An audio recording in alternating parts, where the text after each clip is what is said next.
A grande queixa, né, entre os casais que me procuram aqui na clínica é em relação à falta de diálogo, que muitas vezes, né, esse diálogo sumiu, desapareceu ou nunca existiu. E você que deve estar me assistindo e pensando exatamente isso, que na relação de vocês existe um diálogo, o que eu queria que você pensasse é qual é o tipo de diálogo que existe na sua relação. Vocês falam sobre política, sobre a sua família, sobre a família dele, vocês falam sobre os seus filhos, vocês falam sobre os problemas do dia a dia, a economia, sobre finanças. E nisso vocês conseguem, né, conversar e chegar em algumas conclusões. Mas quando eu falo no diálogo, é em relação ao afeto, o diálogo em relação ao sexo, em relação ao desejo, em relação ao amor, em relação de como está a relação de vocês. E provavelmente, se você parar para pensar sobre isso, normalmente os casais, eles fogem desse assunto. Eles não gostam de conversar sobre amor, sobre desejo, sobre afeto, sobre carinho.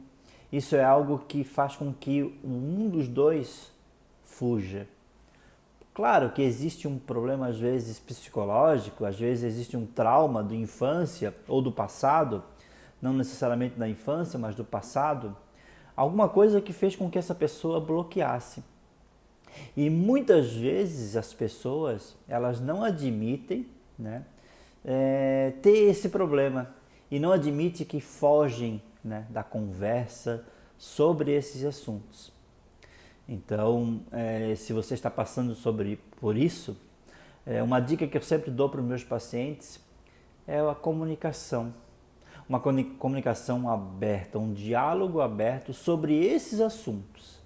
Sobre assuntos que muitas vezes vai tocar em feridas, mas que vai fazer com que a sua relação crie raiz, uma raiz forte. E cada vez mais você consiga evoluir na sua relação. Eu sempre pergunto para os meus pacientes que como é que vocês se conheceram, né? E eles me falam, não, a gente, né, começou a namorar aos poucos, tal. E eu sempre falo que, né, para você namorar alguém, se relacionar com alguém, você deve sempre pesquisar e olhar como que é o comportamento daquela pessoa com a sua família. Ela se dá com a sua família, como que ela, né, se relaciona com as pessoas, como que essa pessoa trata o garçom ou as pessoas na rua, como que essa pessoa é com a sua família. É uma pessoa querida, é uma pessoa que, né, tem uma habilidade de diálogo entre a sua família ou não? E como que é a rotina dessa pessoa? Outra coisa que você deve observar. Porque muitas vezes vocês namoram, casam, sem saber como que é a rotina e achando que no casamento aquilo vai mudar. Mas não muda, só piora. Porque a pessoa às vezes tem uma rotina diferente da sua. Claro, ela veio de uma cultura diferente. Ela veio de uma família diferente, uma criação diferente. Ela está acostumada a acordar meio-dia, 11 horas da manhã. E às vezes, muitas vezes, com o café pronto na cama. E se ela casa com você e vocês entram numa rotina diferente e vocês precisam acordar cedo e dormir cedo. E essa pessoa não gosta de dormir cedo, gosta de dormir tarde. Olha uma quebra de padrão aí. Quando vocês vão conversar? Quando vocês vão conversar? Não vai existir diálogo entre a relação, porque cada um tem uma rotina diferente e vocês não vão se encontrar nunca. Só final de semana e olha ainda. Isso se vocês não tiverem atividades diferentes ainda e ainda afasta cada vez mais. Então pense sobre isso, pense como está a sua relação, pense se existe um diálogo e comece a construir um diálogo diferente entre a sua relação.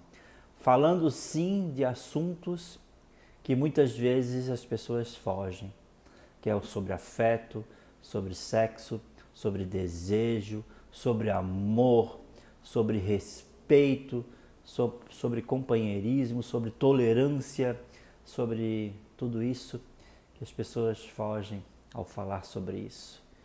E esse é um ponto fundamental para que se você consiga criar uma raiz forte na sua relação. Pense sobre isso. Eu sou Mário, eu sou psicoterapeuta, especialista master em hipnose clínica. Tenho uma clínica, a Psique, que fica aqui na Palhoça. Venha tomar um café, uma hora para conversar sobre algumas coisas que te incomodam aí. O vídeo de hoje vai ficando por aqui. Um beijo no seu coração e até a próxima. Valeu!